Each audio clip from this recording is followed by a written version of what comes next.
Kasus dugaan suap yang ditudingkan kepada Sofian Basir berawal dari penangkapan mantan anggota sekaligus Wakil Ketua Komisi 7 DPR, Eni Saragih. Di sisi lain, sejak awal persidangan terungkap KPK mengubah pasal sangkaan hingga gagal membuktikan ada aliran dana suap ke Sofian Basir. Mantan Direktur Utama PLN Sofian Basir mendapat vonis bebas dari Pengadilan Tindak Pidana Korupsi Jakarta. Majelis Hakim menilai Sofian tidak terbukti sebagai orang yang menerima suap dan mengatur proyek PLTU Riau I. Kasus PLTU Riau I dimulai Juli tahun 2018 lalu. KPK menangkap tangan Wakil Ketua Komisi 7 DPR RI, Eni Maulani Saragih dan pengusaha Yohanes Koco. KPK menuduh Eni menerima suap senilai 4,75 miliar rupiah dari Yohanes Koco terkait proyek PLTU Riau I. KPK juga menangkap Sekjen Partai Golkar Idrus Marham. Selanjutnya pada 15 dan 16 Juli 2019, KPK juga menggeledah kantor PLN dan rumah Sofian Basir. Dugaan keterlibatan Sofian terus dikembangkan hingga pada 23 April 2019, KPK mentersangkakan Sofian Basir dengan pasal diduga bersama-sama atau membantu Eni Maulani Saragih selaku anggota DPR dan kawan-kawan menerima hadiah janji dari Yohanes Koco terkait proyek PLTU Riau I. Pada saat dakwaan dibacakan 24 Juni 2019, KPK mengubah pasal yang dituduhkan. KPK mengubah sangkaan kepada Sofian dari turut membantu menjadi mencoba pembantuan.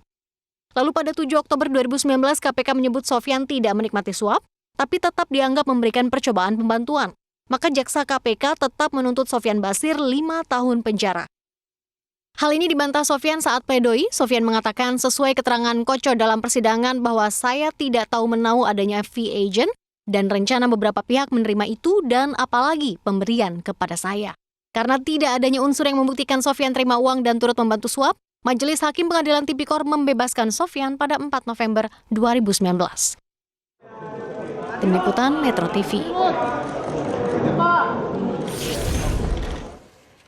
Bebasnya Sofian Basir dari dakwaan suap menjadi fenomena. Apakah benar ada yang perlu dievaluasi dari kualitas dakwaan KPK?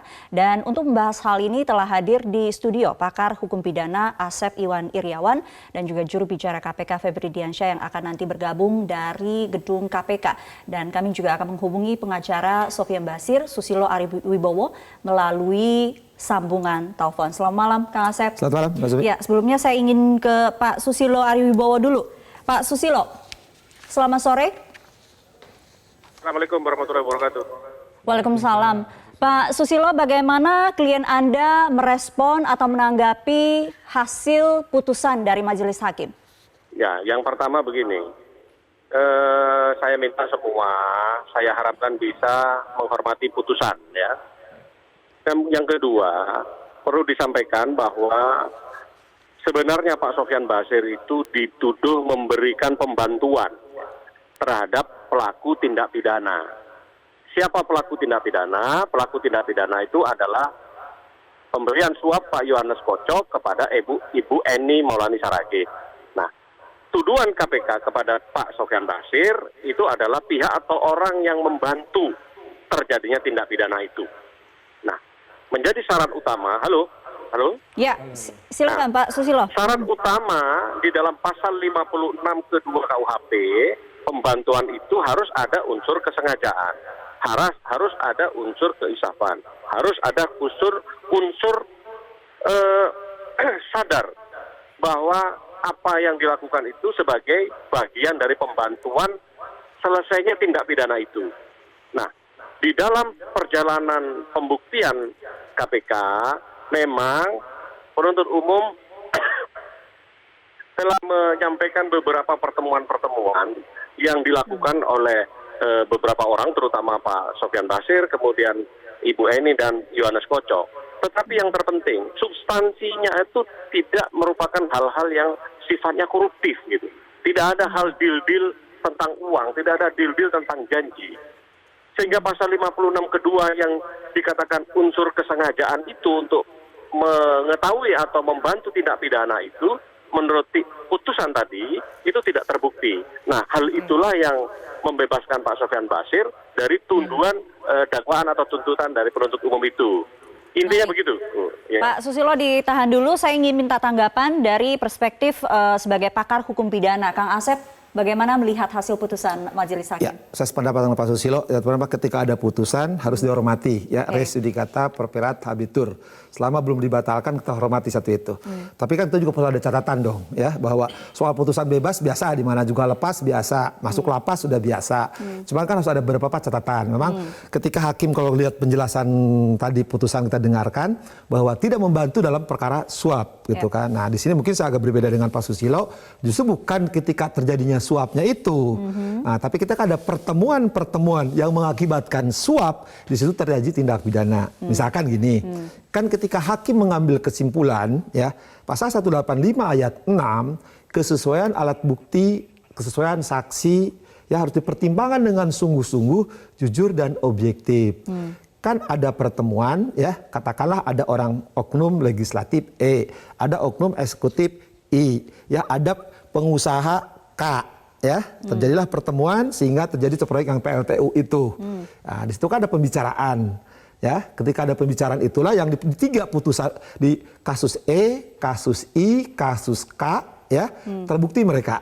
Dan itu ada peran yang di terdakwa yang sekarang ini ada disebut di situ, gitu. Nah, di dakwaan jaksa itu bukan ketika dia mengetahui atau membantu suapnya, tapi kejadian tindak pidana terjadinya suap itu yang didakwa oleh jaksa KPK. Oke. Gitu. Kang Asep tadi kita kita katakan bahwa kita harus menghormati putusan. Betul, harus dari menghormati itu hakim. harus. Tapi dari penjelasan Anda tadi artinya Anda tidak setuju dengan pertimbangan Gini, hakim. kan sekarang soal setuju itu hak kita pendapat, bebas berpendapat gitu kan, bahwa kebetulan saya tidak berbeda pendapat itu soal yang biasa, hak kita punya anotasi atau eksaminasi soal putusan. Nah, dalam kasus ini saya kira kemarin kan kalau lihat penjelasan putusannya gini, karena terdakwa ini kan tidak mengetahui terjadi suap, tidak menerima. Padahal kalau pasal 12 atau pasal 11, tapi yang pasal 12 kan emang tidak menerima hadiah, tapi tidak ada janji.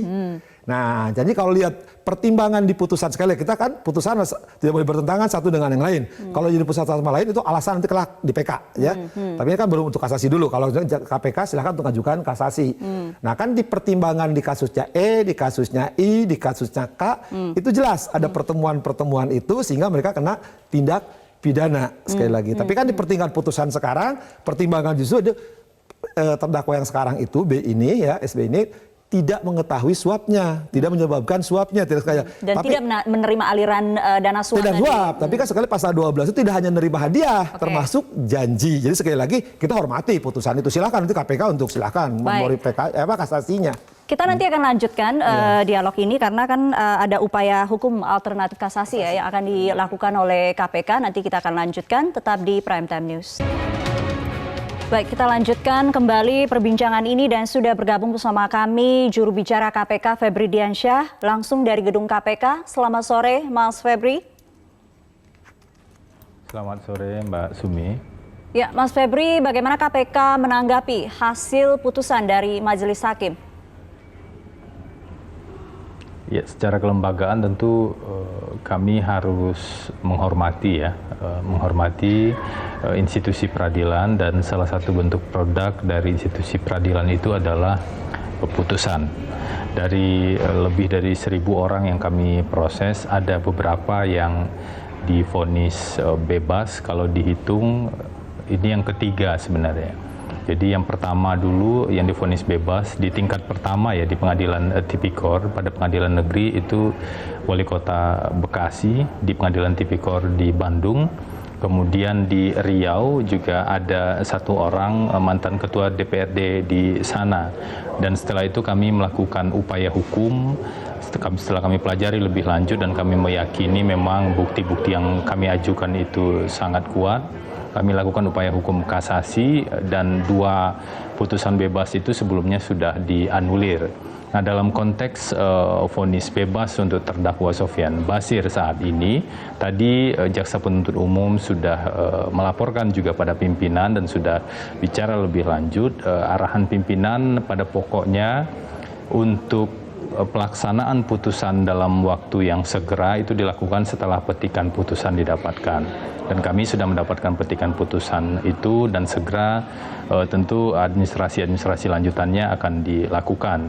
Dan yang kedua, kami tentu mempertimbangkan secara serius untuk mengajukan upaya hukum, yaitu kasasi di sini. Nanti ada waktu sekitar 14 hari ya untuk menyatakan itu, dan kami akan manfaatkan sebaik-baiknya.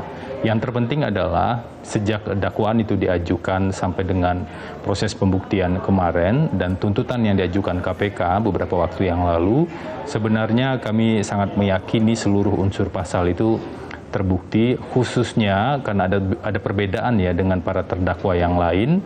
Perbedaan dengan Eni M. Saragih dan juga terdakwa yang lain adalah ada pasal membantu di sana, apakah itu pasal 15 ataupun pasal 56 KUHP. Nah, ini yang kami duga sebenarnya seharusnya terbukti, tapi karena hakim punya pendapat yang berbeda, kami menghargai itu dan memilih akan melakukan upaya hukum. Ya, Mas Febri, kita tahu dari awal persidangan sempat sangkaan terhadap Sofian Basir ini ada yang berubah ya, yaitu masuknya pasal 15 Undang-Undang Tipikor bahwa setiap orang yang melakukan percobaan pembantuan. Kenapa bisa ada revisi pasal sangkaan? Apakah KPK tidak yakin dengan dakwaannya di awal? Saya kira tidak ada yang berubah ya. Sejak dari dakwaan itu memang sudah digunakan pasal suap dijuntokan. Jadi dijuntokan dengan pasal 56 dan juga pasal 15. Pasal 15 itu kan ada beberapa. KPK pernah juga menggunakan pasal 15 untuk kasus percobaan penyuapan dulu ya, untuk kasus Anggodo seingat saya. Dan sekarang digunakan karena di pasal 15 itu ada beberapa klausul di sana. Ada percobaan dan kemudian ada membantu gitu atau perbantuan, dan juga ada misalnya permufakatan jahat. Dijuntokan dengan pasal 56 KUHP karena di KUHP itu kan para pelakunya juga dibagi. Ada yang melakukan kalau di penyertaan begitu, dan ada juga yang dalam konteks kasus ini adalah membantu, dan membantu itu pun dibagi dua sebenarnya. Nah, peran-peran itu sebenarnya sudah diuraikan karena kami cukup meyakini sejak awal, dan bahkan sampai saat ini tentu juga masih meyakini, tapi memperdalam lebih lanjut apa saja peran dari terdakwa dalam konstruksi perkara yang kami tangani ini. Yang perlu diingat juga adalah perkara ini berawal dari operasi tangkap tangan yang dilakukan oleh KPK, dan orang-orang yang diproses sejak operasi tangkap tangan itu termasuk juga ada seorang menteri di sana yang juga pengurus dari partai politik, itu sudah divonis bersalah, tapi ada satu vonis bebas hari ini yang tentu kami harus gali lebih jauh apa sebenarnya faktor utama yang membuat hakim memutuskan terdakwa tidak bersalah misalnya. Mas Febri, kenapa pasal sangkaan yang ditambah ini tidak dari awal begitu? Saya sudah jelaskan tadi, tidak benar ada perubahan. Karena pasal 15 dan pasal 56 itu sebenarnya memiliki persinggungan. Jadi pasal utamanya adalah pasal suap, dan kemudian ada juntonya. Jadi ini perlu dipahami, junto itu bukan berarti berubah gitu. Ada pasal 15 dan pasal 56. Pasal 15 Undang-Undang Tindak Pidana Korupsi.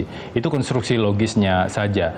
Bahwa kemudian misalnya dalam dakwaan ada pasal alternatif begitu ya.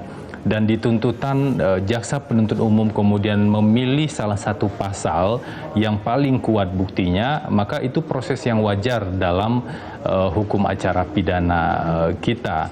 Dan itu sepenuhnya tergantung pada pertimbangan jaksa penuntut umum ya, dari bukti-bukti yang sudah dimiliki. Perubahan-perubahan kalaupun ada untuk kasus-kasus yang lain misalnya, itu berdasarkan analisis yang dilakukan. Tapi yang pasti di sini konteksnya bukan menerima suap yang berdiri sendiri, artinya harus dibuktikan semuanya begitu bahwa terdakwa harus menerima suap juga, tapi ini adalah dalam konteks membantu terjadinya tindak pidana. Oleh karena itulah terdakwa diajukan ke persidangan. Ya, Mas Febri, ini pengalaman keberapa kali KPK kalah di pengadilan, apalagi di tingkat 1? Kalau untuk vonis bebas, ini yang ketiga. Yang pertama adalah kasus Wali Kota Bekasi, di Pengadilan Tipikor pada Pengadilan Negeri di Bandung ya pada saat itu. Yang kedua di Riau, di Rokan Hulu tepatnya. Nah, 2 orang yang pernah divonis bebas di tingkat pertama ini kemudian kami tempuh upaya hukum yaitu kasasi pada saat itu, dan kemudian akhirnya di tingkat Mahkamah Agung mereka divonis bersalah. Artinya vonis bebas itu dianulir oleh Mahkamah Agung. Dalam konteks saat ini ketika Sofyan Basir divonis bebas, secara institusional KPK harus menghormati pengadilan. Namun tentu publik juga menginginkan KPK tidak berhenti atau menyerah sampai di sini. Karena itu KPK akan melakukan upaya hukum. Kami mempertimbangkan secara serius untuk melakukan kasasi ke Mahkamah Agung, tapi sebelumnya tentu argumentasi-argumentasi perlu dipertajam untuk kemudian diajukan ke Mahkamah Agung. Baik, Mas Febri, nanti saya akan tanyakan juga apa evaluasi yang bisa KPK lakukan melalui vonis bebas dari kasus Sofyan Basir ini. Kita jeda dulu, kami masih akan kembali sesaat lagi. Ya, kita masih akan mencoba menghubungi Febri Diansyah, juru bicara KPK. Namun sebelumnya kita kembali ke Pak Susilo, kuasa hukum Sofyan Basir. Pak Susilo masih bersama kami? Ya, gimana Pak? Ya. Pak Susilo, tadi kita sudah dengarkan respon dari KPK bahwa mereka akan menempuh upaya hukum alternatif kasasi. Bagaimana pihak Anda dan juga klien Anda akan menghadapi yang kasasi yang kemungkinan diajukan oleh KPK? Ya, yang pertama, memang upaya hukum kasasi itu disediakan oleh KUHA. Tinggal waktunya saja, 14 hari, kita akan menunggu. Kemudian setelah itu membuat memori kasasi, kita akan membuat kontra tentunya, kontra memori kasasi. Persiapan yang dilakukan saya kira tergantung kepada KPK. Materi-materi apa yang menjadi bahan dari memori kasasi itu. Gitu. Baik, kita sudah tersambung kembali dengan Febri Diansyah. Mas Febri? Ya, gimana Mbak? Ya, Anda tadi mengakui sendiri bahwa ini sudah kesekian kalinya KPK istilahnya tanda kutip kalah di tingkat 1. Apa evaluasi yang bisa KPK lakukan? Justru yang ingin saya sampaikan adalah meskipun pernah divonis bebas di tingkat pertama untuk 2 orang yang saya sebut tadi ya, yang di Bekasi dan juga di Riau, justru di tingkat kasasi di Mahkamah Agung putusan bebas itu dikoreksi. Itu artinya apa? Apa yang sudah dilakukan oleh KPK mulai dari penyelidikan, penyidikan sampai dengan penuntutan, meskipun sempat terganjal di Pengadilan Tipikor, tapi kemudian diakui dan dikuatkan oleh Mahkamah Agung pada putusan kasasi. Artinya apa? Upaya hukum itulah yang akan kami tempuh saat ini untuk memperkuat bukti-bukti yang ada dan juga argumentasi hukum yang ada, dan kami harap nanti di proses kasasi ada hal-hal yang jauh lebih substansial yang kemudian dipertimbangkan, terutama untuk peran-peran pihak-pihak tertentu yang membantu terjadinya tindak pidana. Kenapa ini penting? Dalam kondisi-kondisi tertentu penerimaan itu bisa saja tidak langsung berbentuk penerimaan uang, bisa saja penerimaan janji, normanya begitu, atau bisa saja sebenarnya yang dilakukan adalah kontribusi hingga terjadinya sebuah tindak pidana. Balasannya apa? Balasannya kita bisa saja terjadi sekarang dalam waktu jangka pendek ataupun dalam jangka panjang. Yang perlu dipahami juga, korupsi itu adalah kejahatan yang luar biasa dan juga kejahatan yang terorganisir. Orang-orang yang melakukan korupsi bisa saja mereka yang sangat rapi melakukan sesuatu. Artinya apa? Kami akan berupaya semaksimal mungkin untuk mempertahankan apa yang dipandang sudah terbukti. Meskipun demikian tentu saja kami akan terus memperkuat ke internal begitu ya, agar penanganan perkara jauh lebih hati-hati. Baik. Terima kasih juru bicara KPK Febri Diansyah sudah bergabung bersama kami di Prime Time News, dan juga sebelumnya kuasa hukum Sofyan Basir, Susilo Ari Wibowo.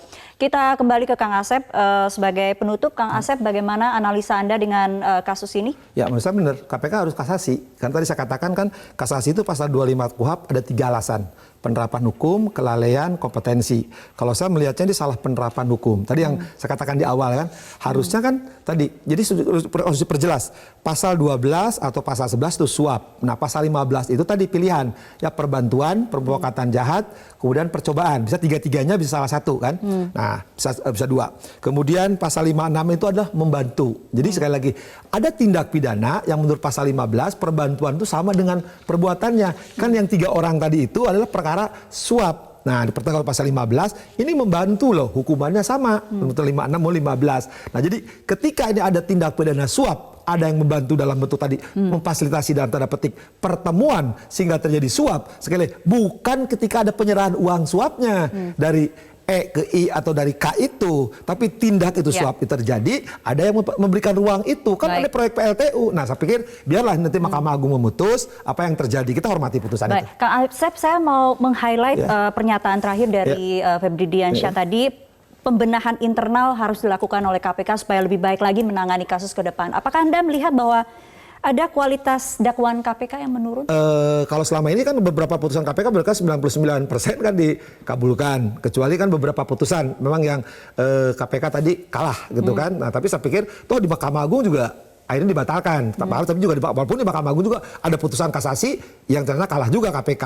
Tapi dari sekian data, kalau kita bicara data, kalau dakwaan saya pikir KPK udah cukup. Dalam tanda petik ya secara teknis akademis atau pengalaman pragmatis udah cukup kok. Nah, ini kan hanya perbedaan penafsiran baik penasihat hukum maupun hakim. Nah, saya termasuk dalam putusan SB ini seharusnya saya kira pasal 12 terbukti. Gitu. Tapi Anda setuju bahwa memang harus ada evaluasi dari internal KPK? Itu bukan saja keharusan lagi, memang dimanapun, di institusi manapun perubahan, perbaikan itu harus ada. Cuman ketika bicara dakwaan, selama ini saya pikir KPK, jaksa KPK udah bagus gitu. Baik. Terima kasih Kang Asep, Asep Iwan Iriawan, pakar hukum pidana sudah bergabung bersama kami pada sore hari ini. Pemirsa, kita jeda dulu, kami masih akan kembali dengan informasi. Presiden berwacana membentuk Dewan Pengawas KPK tanpa pansel. Informasinya sesaat lagi.